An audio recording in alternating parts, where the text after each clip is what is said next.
Son las 7:12 de la mañana. Gracias por acompañarnos en la señal de éxitos. Llegamos desde 99.9 en la ciudad de Caracas hasta nuestras emisoras en Maracay, Puerto La Cruz, Puerto Ordaz, Barquisimeto, El Vigía, Mérida, Táchira, Margarita, Maracaibo, Maturín. Llegamos a todo el país a través del canal 990 de Simple TV y a través de mundour.com y de nuestras aplicaciones en video. 7:12. Mire, la malaria o paludismo ha estado en los titulares y lo leemos con alguna frecuencia. Difteria, fiebre tifoidea, sarampión, han arrancado también algunos titulares. La necesidad de mejorar la cobertura en vacunación también. Y agregue usted, influenza y COVID, en fin. Queremos hoy, con nuestro invitado, saber cuáles son las enfermedades que están ocupando primero o preocupando después a los médicos en nuestro país. Y nuestro invitado es el doctor Julio Castro, médico con posgrados en Medicina Interna e Infectología, miembro de la Red de Médicos por la Salud, profesor del Instituto de Medicina Tropical de la Universidad Central de Venezuela. Doctor Castro, bienvenido siempre. Buenos días, Román. Saludos a toda la gente que te escucha y un placer estar de nuevo por aquí.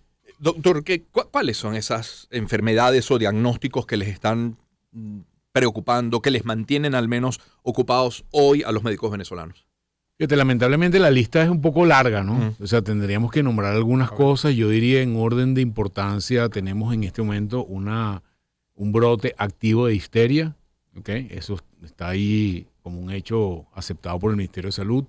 Tenemos una alarma o una luz amarilla internacional, sobre todo latinoamericana, de riesgo de polio, ¿ok?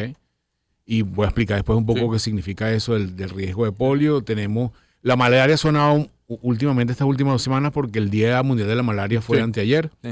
Venezuela, el último cifra reportada o conocida, al menos del año antepasado, fueron 200.000 casos en un año. Veníamos de 400.000, pero Venezuela al final de los años 90, cuando yo estudié medicina, habían quizás 6.000 casos de malaria al año. O sea, pasamos de 6.000 en 2 décadas a 400.000 y eso ha escalado de una forma importante que hace que Venezuela fuera catalogada en el 2020 como el peor desempeño en malaria en el mundo, viniendo de ser uno de los mejores. ¿Okay? Esas son como las que yo diría en principio. Obviamente COVID siempre ha estado un poco por ahí, en este momento muy muy bajo, pero por ejemplo yo pondría, hay unas comunes en algunas de ellas, exceptuando malaria, que son enfermedades prevenibles por vacuna. Y este tema de las vacunas, la única razón por la cual se activa difteria o se puede activar sarampión, que se ha activado en otras oportunidades, es porque no has vacunado suficiente. No hay ninguna otra razón. Y es la misma razón de la emergencia de polio. En el mundo, probablemente auspiciado o empeorado por la pandemia, las coberturas de la mayoría de las vacunas en toda la región, en el mundo en general, la gente no salía de la casa, no cumplió los esquemas de vacunación, empeoraron, pero ya venía Venezuela con plomo en el ala, pues desde antes de la pandemia, y eso hace que la cobertura del primer año de polio, que es el índice internacional de medición, sea el peor de la región, es decir, está alrededor del 50%. El niño al primer año tiene que tener un esquema de polio completo y ese se considera que es que tiene completo o no lo tiene. Pues. Claro. Entonces eso pone en un riesgo muy importante a Venezuela porque ha habido polio salvaje en otras partes del mundo. A mí, con respecto a la malaria, ayer leía que 40% de la población estaría expuesta en nuestro país a la malaria, pero lo que me parece asombroso es que 34% de los casos de la región están acá, están en nuestro país. Desde que vuelve como que a levantar esa cifra de malaria, ¿se ha hecho algo? Porque se iba a reforzar, lo dijo el Ejecutivo, que se iba a reforzar el cerco epidemiológico. ¿Se ha hecho algo? Fíjate, casualmente esta mañana leí la noticia del cerco epidemiológico y me parece un poco decir algo en relación al Día Internacional de la Malaria, porque en términos de malaria eso no se entiende cómo se come.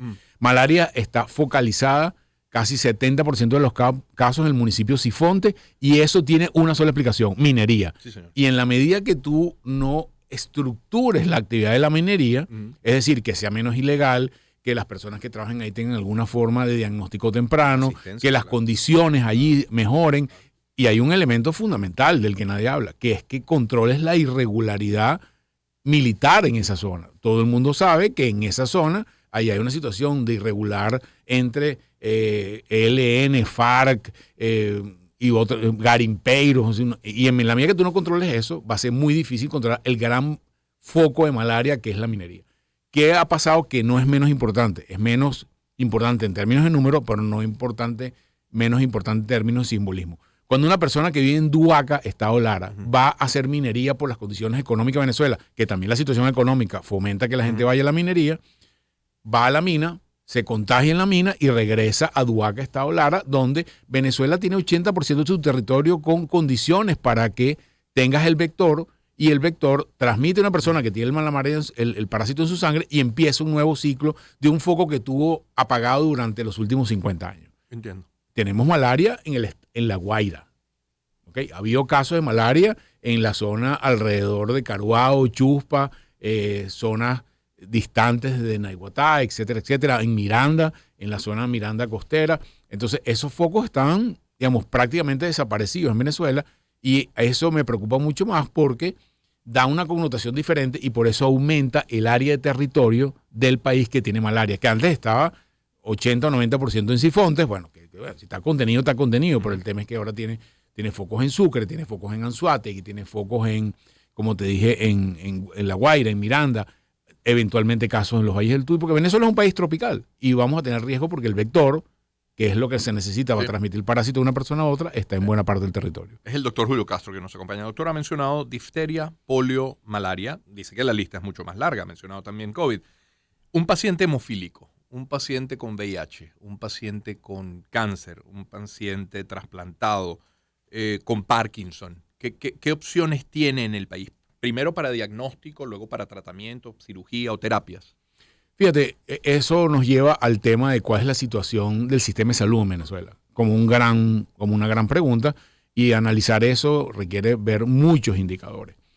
Yo debo decir responsablemente que si tú miras algunos indicadores muy duros, por ejemplo, nosotros medimos en la encuesta nacional de hospitales el índice de desabastecimiento de medicamentos en las emergencias de los 40 hospitales más importantes de Venezuela. Pasó de 62% de desabastecimiento a 53% de desabastecimiento en los últimos 3 años. ¿Eso es una mejoría? Bueno, sí, es una mejoría, pero eso debería ser 0. ¿Okay?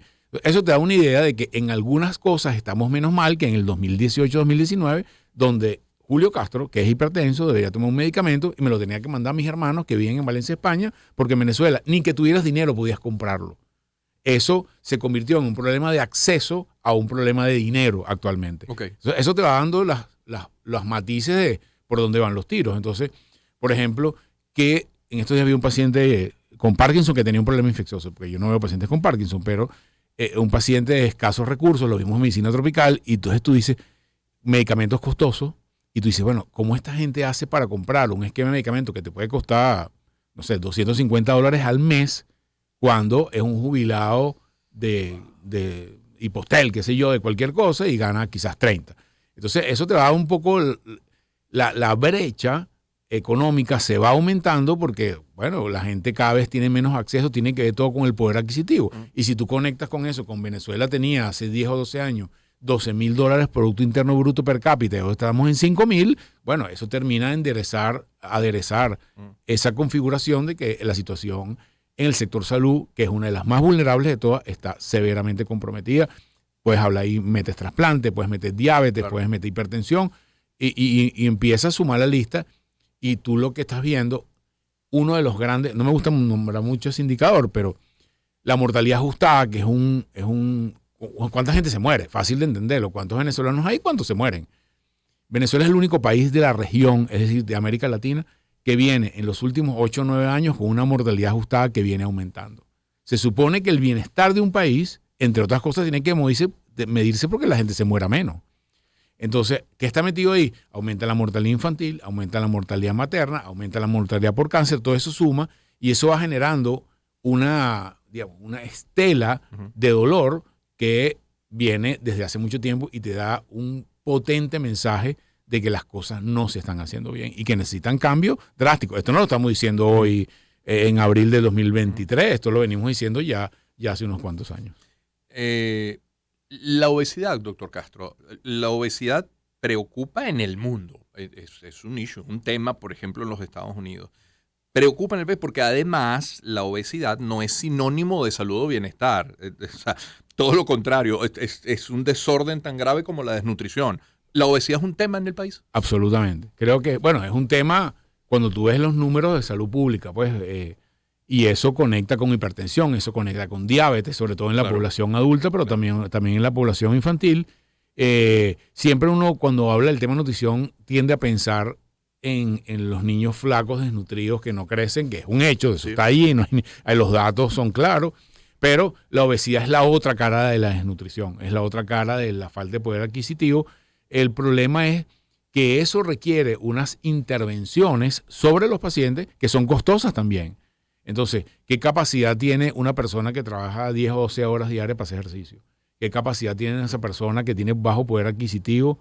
Cuando bajo poder adquisitivo te va a hablar de la secretaria de la universidad de nosotros, Medicina Tropical, o inclusive de los investigadores que ganan $50 al mes de comprar tratamiento. Porque, bueno, modernamente hay tratamientos, hay nuevas facetas de tratamiento para el manejo de la obesidad, pero todas terminan siendo costosas. Aún hacer dieta es costoso. O sea, es decir, organizar... Comer lo correcto. Exacto, comer lo correcto a la hora adecuada, en las cantidades adecuadas, bueno, requiere preparación, conocimiento, etcétera. Entonces, todo esto son temas que el ente académico venezolano, cuando tú ves a la Sociedad Venezolana de Endocrinología, la Sociedad de Medicina Interna, están dando señales, mira, hay que cambiar, hay que hacer cosas, y esto termina siendo un diálogo de sordos, ¿no? Enfermedades psiquiátricas, también son costosas las terapias, los medicamentos que además tardan en hacer efecto y una vez que se comienza a consumir no deberían detenerse. ¿Enfermedades psiquiátricas, doctor? Fíjate, Román, yo creo que la salud mental es la hija de la panadera, es lo que nadie habla. Y yo debo decir, inclusive como una autorreflexión de que uno de los elementos más importantes y menos vistos durante esto de la emergencia humanitaria compleja es el tema de la salud mental. Porque nadie habla de eso. Lamentablemente es un tema que, bueno, está por ahí, eso tiene que ver con migración, ¿ok? O sea, las personas que se nos van los familiares y nos quedamos solos aquí, eso tiene un impacto sobre nuestra salud mental. El tema de no poder conseguir los medicamentos, el tema de que no tienes un trabajo estable, el tema de la situación económica, todo eso va afectando esta salud mental. Y en un momento pensamos, inclusive hicimos algunas conversaciones con entes académicos internacionales, de tratar de generar cajas de herramientas a través de la ayuda humanitaria para tanto los venezolanos que se van a otro sitio, porque también la situación para ellos es difícil, o sea, emigrar a otro país, que tú llegas sin papeles, sin trabajo, en una situación de inseguridad, como para los que se quedan aquí, porque hay diferentes matices de esa perspectiva de la enfermedad mental, como la depresión, las propias enfermedades mentales. Hoy en día, en estos días entrevistamos en el podcast a un amigo que va a salir pronto sobre la epilepsia, ¿okay? La gente que convulsiona. Y bueno, hoy en día los medicamentos antiepilépticos cuestan. Tienes que carbamazepina, por ejemplo. Sí, uno de ellos. Exactamente. Bueno, hay ácido valproico. Ahí hay inclusive medicamentos más modernos que tienen menos efectos secundarios. Entonces, una persona que tiene un niño que convulsiona, ¿cuál es el apoyo que recibe de la infraestructura del Estado para tener una vida más o menos normal o lo más normal que pudiera, en términos de dónde hay servicios de neurología pediátrica funcionando? El Hospital de Niños, me comentaba Luis Emiro, que está prácticamente desmantelado. Entonces, todo eso va sumando cosas y yo creo que la pandemia nos dio un tubazo para entender qué significa la salud en nuestra vida. O sea, si después de la pandemia no hemos entendido que la salud y estar sano es un elemento central en nuestro desarrollo como seres humanos, bueno, quizás no entendimos esa lección, pero la salud empieza a estar en puntos importantes en nuestras decisiones de vida y tenemos que entenderla. Y eso conecta con un elemento central. Cuando ves esto, estoy hablando de indicadores. Sí. Cuando tú ves los indicadores de inversión en salud, Venezuela, según los datos de la Organización Mundial de la Salud, invierte del porcentaje del Producto Interno Bruto, ¿ok? Solamente Venezuela invierte algo así como el 5 o 6%, que ha venido bajando históricamente. Argentina, para darte una idea, pienso que es un país con el que nos podemos comparar, gasta 12. Ecuador gasta 9.5. No estamos hablando de Chile, ojo, ni estamos hablando de Canadá. Estamos hablando de países que se comparan con nosotros. Si tú a ese porcentaje le disminuye el Producto Interno Bruto de lo que teníamos de $11,000 a $6,000, bueno, ya tú ves que la tasa de inversión del sector salud se viene achicando de una manera muy importante y eso genera un impacto. Eso conéctalo con el tema quizás es un segmento de la población poblacionalmente no muy importante, pero importante, personas que tenían seguro por diferentes razones. Trabajaba en el CENIAT y tenía el seguro gubernamental, que era un seguro privado. Hoy en día eso no existe. Las personas que tenían su capacidad de pagar su segurito al año por diferentes razones, hoy en día, producto de la inflación, dolarización, lo que sea, no tienen que saber. Entonces, esa masa de venezolanos que no tienen seguridad social ha aumentado en los últimos años de una manera brutal. La gente que tiene la capacidad de acceder a servicios privados de salud porque tiene un seguro es menos del 4% de la población. Entonces, eso aumenta la presión sobre los servicios públicos de salud que están en las condiciones que hemos ido señalando progresivamente. El escenario no es bueno en general. Es el doctor Julio Castro que nos acompaña. Doctor, a veces nos pasó con chikungunya, Zika, dengue y podría agregar ahí influenza y hasta COVID. Cuando se habla de la sintomatología, probablemente para ustedes no, pero para nosotros, los legos en la materia, como que se confunde, como que son muchos síntomas demasiado parecidos, por lo que es fundamental entonces el diagnóstico correcto. ¿Hay en Venezuela los reactivos para afinar ese diagnóstico? El área de bioanálisis, ¿cómo está hoy en el país? Está, digamos, floja, difícil, digamos, no estamos tan mal como hace 4 años, es verdad decirlo. En el caso de chikungunya, dengue y Zika, siguen siendo enfermedades de difícil diagnóstico. Yo las llamo las 3 Marías y creo que hay que hacer un parado aquí. Chikungunya está moviéndose muy rápidamente en el sur de América. Es decir, ahorita hay un brote de chikungunya grande en Uruguay, Paraguay y Argentina, dengue duro en Argentina, dengue duro en Brasil. Y si tú conectas eso con que Venezuela ya tiene desde el 2015 que no hay un gran brote de dengue, es una de las enfermedades de las cuales tenemos alto riesgo, lo mismo que chikungunya. Okay. ¿Qué pasa? Tenemos el vector y en la medida, pasa una cosa curiosa con esta enfermedad, en la medida que va pasando el tiempo, que el nivel de anticuerpos viene disminuyendo, es decir, las personas que tienen menos de 10 años en Venezuela no tienen anticuerpos contra el dengue, es decir, nunca tuvieron expuesto al dengue. Esa masa que nosotros llamamos los bolsones, es el nombre técnico en epidemiología, va creciendo progresivamente, más que te bajan los anticuerpos de la persona que tiene hace 20 años. Claro. Eso hace que nuestro riesgo aumente. Y habiendo Aedes en todos lados, solamente necesitamos el virus que está moviéndose en América del Sur. Entonces es posible que estos virus, digamos, vengan. Ya hubo fiebre amarilla en Brasil hace un par de años y gracias a Dios no pegó duro un par de casos, pero no fue una epidemia fuerte. Eso no lo podemos predecir, ojo. Yo simplemente estoy diciendo, no es que digo que la próxima epidemia aquí sea dengue, ojo, sino que es algo que tenemos que mirar y que tenemos que estar pendientes. Por ejemplo, con el caso de malaria y para diagnóstico de influenza hay metodología. Pues el tema es que en los hospitales es muy complicado hacer. Voy a poner un ejemplo. Hepatitis A.